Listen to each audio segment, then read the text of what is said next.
जय Hind students, how are you all. Last हमने pronouns का सेशन अपलोड करा था, तो प्रोनाउंस चैप्टर हमारा कंप्लीट हो चुका है। We have covered all the important rules as well as the questions.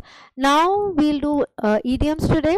जैसे आपको पता है हम ग्रामर वोकैबुलरी सब बैलेंस करके ही आपको पढ़ा रहे हैं, because everything comes in exams.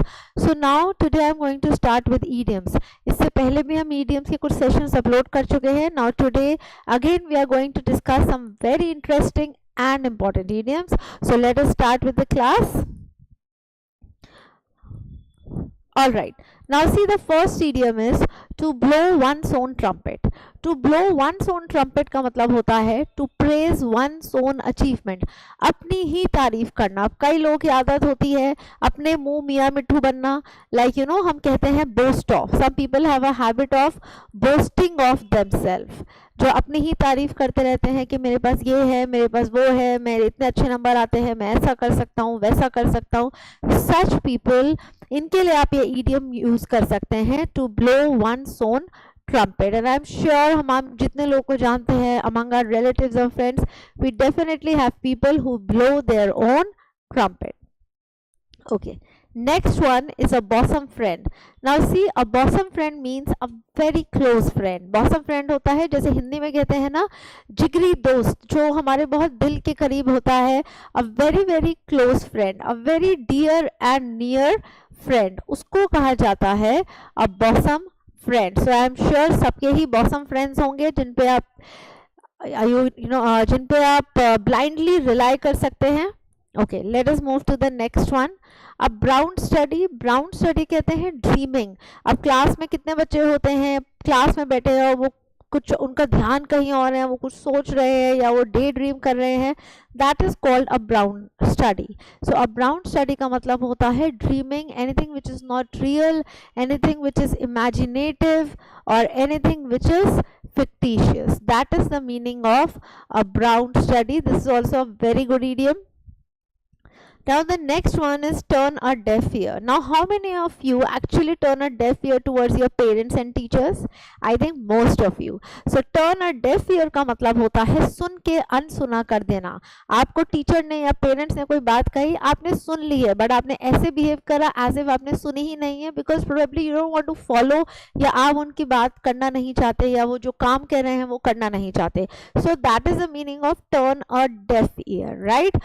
आपने ऐसे शो करा, प्रिटेंड करा एज इफ आपने सुना ही नहीं है, क्योंकि डेफ का मतलब होता है जब आप सुन नहीं पाते। So turn a deaf ear का मतलब होता है डिसरिगार्ड और इग्नोर व्हाट वन सेज। आप पर्पसली उस चीज को इग्नोर कर रहे हैं because you don't want to do it. So never turn a deaf ear to anyone, alright. Okay, now let's move to the next one, a close shave. Again a very commonly used one. a close shave होता है narrow escape. हम previous session में भी इससे similar idiom कर चुके हैं। हमने एक idiom करा था hair breadth escape, right? Hair breadth escape का मतलब भी यही होता है बाल बाल बचना। सो क्लोज शेव होता है जब आप किसी डेंजर में हैं और बस होता है ना कि आज तो हमें वो गाड़ी हिट कर ही जाती है, आप सड़क पे चल रहे हो और कोई गाड़ी स्पीड से आपके बराबर से निकल के जाती है और हम कहते हैं बाल बाल बच गए। तो that is the meaning of close shave और a hair breadth escape. Narrow escape या मिराक्युलस एस्केप भी आपको ऑप्शंस में आ सकता है। Okay, so this is a very commonly used one and we have seen it comes in exam quite often. Okay, the next idiom is turn over a new leaf. Turn over a new leaf का मतलब होता है change for better. जब आप basically एक नया पन्ना खोल रहे हैं या आप पुरानी चीज़ों को छोड़ के नई चीज़ की तरफ टर्न हो रहे हैं, why? Because you want something better और you want some good changes in your life. So that is the meaning of change for better. Let's say अगर आप किसी गलत कंपनी में हैं और आप बहुत टाइम से कुछ गलत चीज़ें ही करते आ रहे हैं एंड लेटर यू रियलाइज कि what you have been doing it's quite wrong and now you want to change. आप अपना लाइफस्टाइल चेंज करना चाहते हैं, आप अपने फ्रेंड्स चेंज करना चाहते हैं, you want to change everything in your life, you want to start your life new and fresh. So that is the meaning of turn over a new leaf. So now basically you are going to begin a new chapter in life or you are going to turn over a new leaf. तो आप पुरानी चीज़ों को छोड़ के अब नई चीज़ की तरफ जा रहे हैं। That is the meaning of the idiom turn over a new leaf. Okay, next one is make up one's mind. Make up one's mind का मतलब होता है डिसाइड। जब कई बार हमें कंफ्यूजन होता है, लेट्स से करियर ऑप्शंस को लेके, डिफेंस में जाए, मेडिकल करे, इंजीनियरिंग करे या एमबीए करे, what to do. So basically you have to be decisive. तो आपके पेरेंट्स क्या कहेंगे, first make up your mind, मतलब पहले अपना मन बना लो, अपना दिमाग से सोच लो, मन बना लो कि आपने करना क्या है। So that is the meaning of make up one's mind, to be decisive, to be focused or to be decisive or firm on your decisions. Okay, next one is in the long run. In the long run का मतलब होता है eventually या ultimately. In the long run मतलब होता है लंबे समय में, मतलब कुछ समय बाद। अब जैसे अभी आपके टीचर्स हैं, पेरेंट्स हैं, वो आपको समझाते रहते हैं जो आप कर रहे हो गलत है, ऐसे नहीं करो, वैसे नहीं करो। तो अभी आप शायद एक इमेच्योर एज में आप नहीं समझ रहे, but maybe 10 years from now और even later you will realise कि काश हमने उस टाइम अपने पेरेंट्स और टीचर्स की सुनी होती। So that is in the long run, means after few years, after some time, कुछ समय बाद जब आपको रियलाइजेशन होता है या आप किसी काम को समझते हो, that is the meaning of in the long run. So finally, ultimately or eventually. Okay, then the next one is bring to light. Bring to light का मतलब होता है disclose, किसी चीज़ पे रोशनी डालना, reveal something basically. अब देखिए कोई भी फैक्ट है, कोई एविडेंस है, कोई भी बात है जो अब तक छुपी हुई है, किसी को नहीं पता, अब आप वो बात सबके सामने लाना चाहते हैं। तो बेसिकली आप उस बात के ऊपर से पर्दा हटा रहे हैं या आप उस बात पे रोशनी डाल रहे हैं जिससे सबको वो चीज़ दिखे, पता चले। So that is the meaning of bring to light. So bring to light का मतलब होता है अब तक जो बात छुपी हुई थी वो अब सबके सामने आप रिवील कर रहे हैं या डिस्क्लोज कर रहे हैं। This is also very interesting idiom. And students, as I have told you earlier also, vocabulary और इडियम्स को आपको अपना स्पोकन इंग्लिश में यूज़ करना आना चाहिए।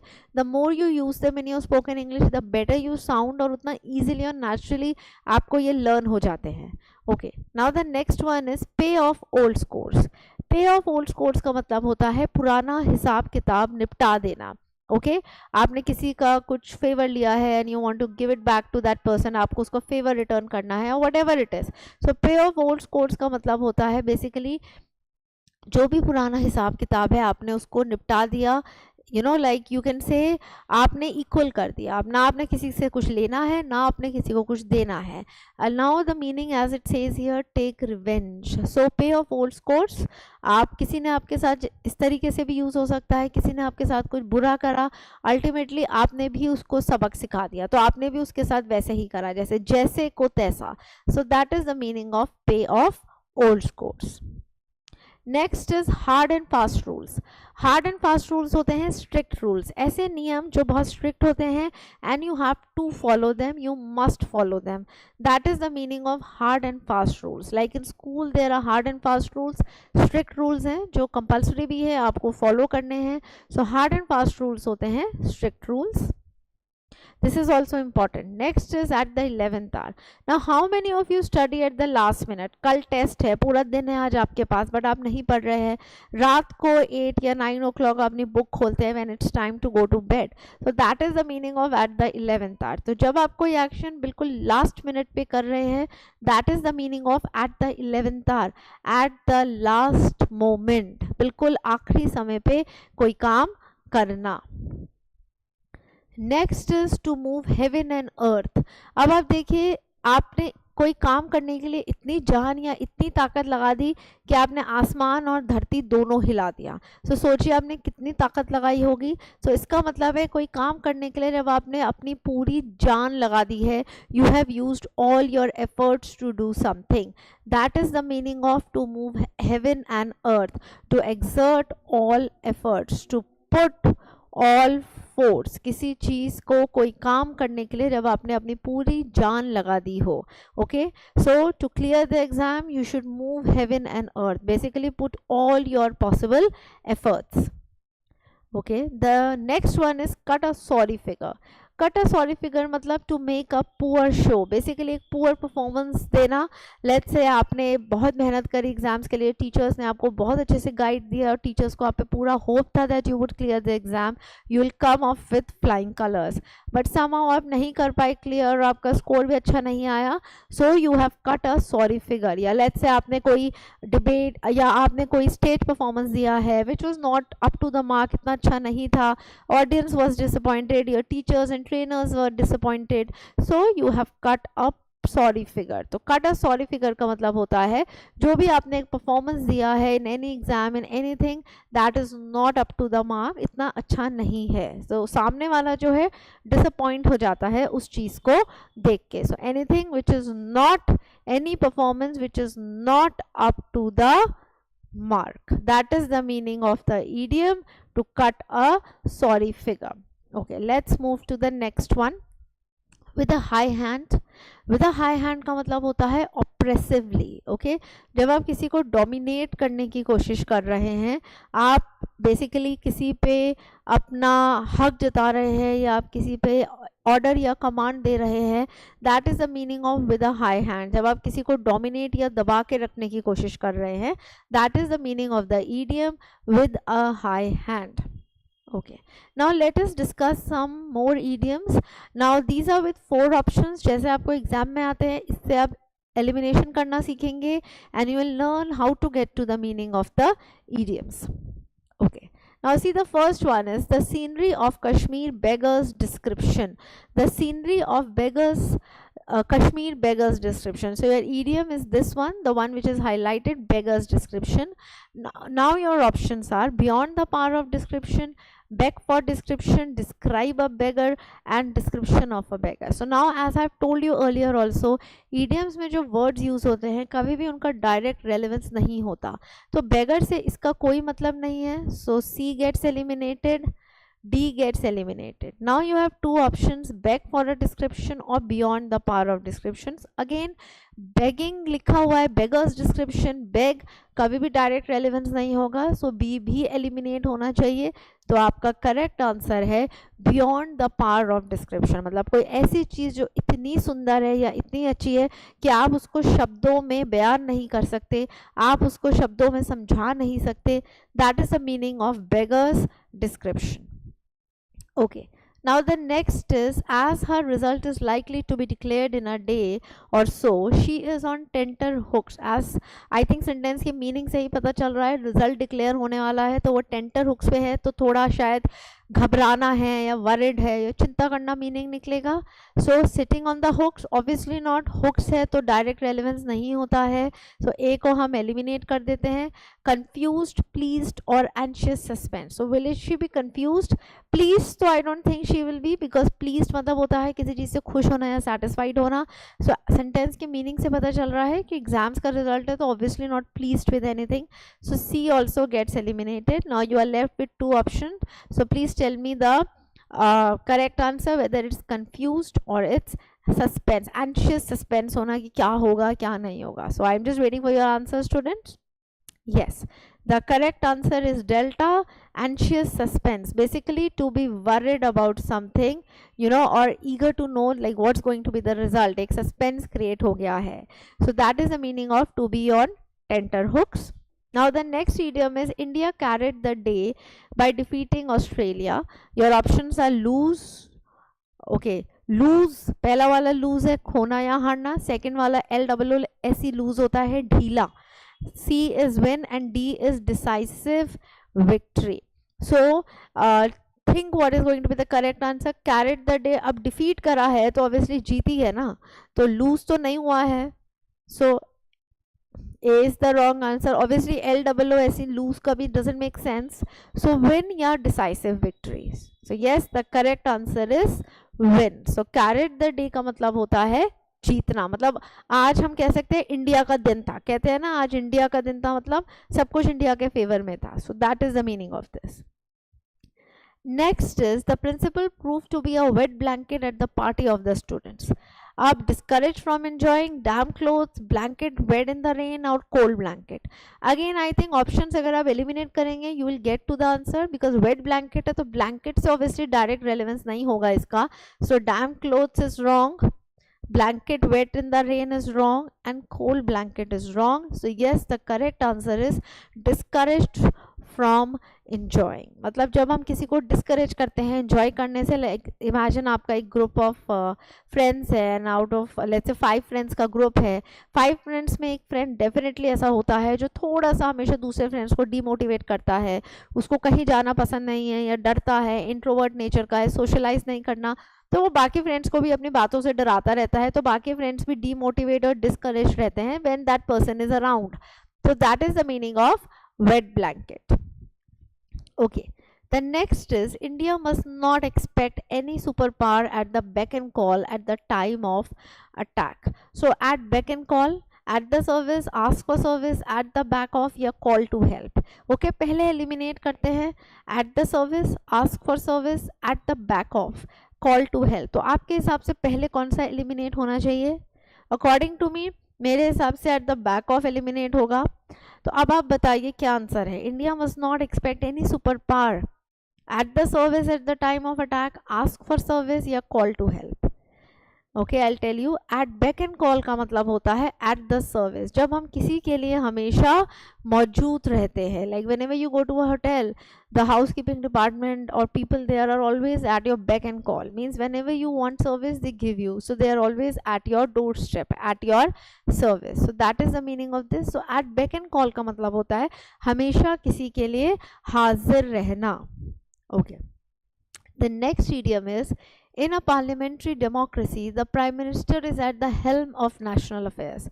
अब helm होता है the main part right of a ship, it's basically the main part of a ship जिससे ship को हम चलाते हैं, ship या boat को हम basically sail करते हैं, that is called helm।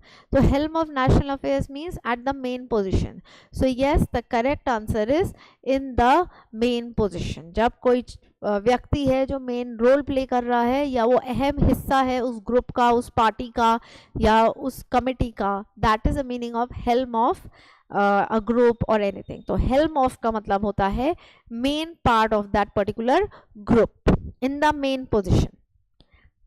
Seema is a little hard of hearing. Hard of hearing होता है जब हमें कम सुनाई देता है। जब मान लो हमने किसी को कोई बात बोली और उसने सुना नहीं और उसने दोबारा पूछ लिया, तो हम कहते हैं ना कि are you hard of hearing, मतलब क्या आपको ठीक से सुनाई नहीं देता। So that is the meaning of this. So inaudible, inaudible का मतलब होता है जब हमारी आवाज़ ही किसी तक नहीं पहुंच रही है। Let's say I am speaking और मेरी वॉल्यूम ही लो है, आप नहीं सुन पा रहे हो, so I am inaudible to you. Disinterested, जब आपका इंटरेस्ट ही नहीं है। डेफ होता है when you are not able to listen, बहरा। एंड इनसेंसिटिव होता है जब हम इमोशनल नहीं है, हमें किसी से कोई कंसर्न नहीं है। So now you tell me the correct meaning. Seema is a little hard of hearing. Hard of hearing का मतलब निकलता है डेफ, जब किसी को सुनाई नहीं देता या कम सुनाई देता है, या तो बिल्कुल सुनाई नहीं देता या कम सुनाई देता है। तो अ लिटिल लगा हुआ है, अ लिटिल का मतलब ये थोड़ा कम सुनाई देना। Okay, the next one, you can not have your cake and eat it too. अब आप देखिए ईडियम से ही पहले मीनिंग का आइडिया लगाइए। अब मैंने आपको केक दिया तो दो चीज़ें हैं, या तो आप केक को खा लेंगे तो इट विल बी फिनिश्ड, या आप केक को खाएंगे नहीं, आप उसको एज इट इज रखे रहने देंगे तो वो पूरा रहेगा। तो ऐसा तो नहीं हो सकता ना कि केक आप खा भी लें और ख़त्म भी ना हो। If you will eat it, it will get finished. So this is the meaning of this. enjoy forever, have it both ways, run away from responsibility or absolve yourself of guilt। now I have explained you, now you tell me the correct meaning or the correct answer। yes students, the correct answer is bravo, have it both ways। मतलब ऐसा नहीं हो सकता कि आप उस काम को दोनों तरीके से कर लो, आपको दोनों में से कोई एक तरीका ही चूज करना है। that is the meaning of this, you will have to choose either of the two ways। okay, the next one in the list is he is an eloquent speaker। eloquent होता है fluent and is never at a loss for suitable words। loss for का मतलब क्या होगा? under a loss, to lose something, to be confused or suffer a loss। पहले eliminate करते हैं। under a loss for नुकसान तो सफ़र अ लॉस नहीं होगा, अंडर अ लॉस नहीं होगा, टू लूज समथिंग या टू बी कंफ्यूज। अब हम यहाँ फ्लुएंसी के सेंस में इसको यूज़ कर रहे हैं। So at a loss for a suitable word का मतलब होता है कि वो कभी भी शब्दों की कमी नहीं होती, means that person knows what to speak at that moment, he is never confused और hesitant. So correct answer is to be confuse. So at a loss for words का मतलब ये नहीं है कि आपकी वोकैबुलरी वीक है, आपको शब्द याद नहीं आ रहे। इसका मतलब है कि आपको पता है आपको कहाँ क्या बोलना है, आप कभी हेजिटेट नहीं करते हो, ओके आप कभी रुकते नहीं हो, you know what to speak where and when, that is the meaning of this. तो at a loss for words का मतलब होता है when you are actually confuse, you don't know what to speak, okay. The last one in the list is get cold feet. Get cold feet का मतलब जैसे हिंदी में कहते हैं ना हाथ पांव ठंडे पड़ना, ठीक है। सो टू गेट कोल्ड फीट का मतलब होता है टू बी अफ्रेड, जब आप बहुत ज़्यादा डर जाते हैं, आपने कुछ देख लिया है, कोई इंसिडेंट देख लिया, कोई फिरोशियस पर्सन या एनिमल, और you just scared, you saw a movie, horror film, so you get cold feet. So to get cold feet का मतलब होता है to be scared. So now see students, today we have done some important 25 idioms. We have done idioms and meanings, plus we have discussed questions with options also कि आपको exam में कैसे आएंगे. So please go through the idioms. These are some very important and I think interesting ones. Please learn them.